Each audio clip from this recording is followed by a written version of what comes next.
My name is Aseem Desai, and I'm co-director of the Heart Rhythm Center at Mission Hospital. I'm a cardiac eletrophysiologist, which means I'm a cardiologist and I specialize in the electrical system in dealing with abnormal heart rhythm disorders.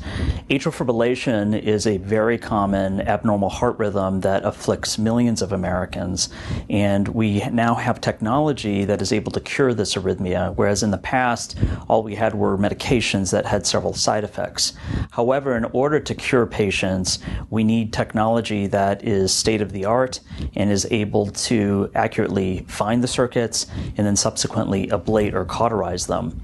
Mission Hospital has a lab called Stereotaxis, which is one of 500 in the world, that has a robotic system that uses magnetic technology to rotate around the patient and pull the catheter through the heart. In reference to the Stereotaxis robotic system, which I mentioned, that uses magnetic fields and magnetic technology to pull the catheter through the heart, it is able to create a very accurate and safe procedure. Here is an example of the catheter. These three dark blue areas are the magnets, and there's magnets that rotate around the patient, pulling the catheter through the heart. So here's a magnet on the table, and one can see in the resting state that the catheter is very soft and can't harm the heart. And when you apply the magnetic field,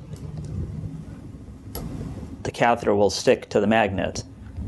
And we can use a computer-mouse interface to basically direct the catheter through the heart using a three-dimensional mapping technology.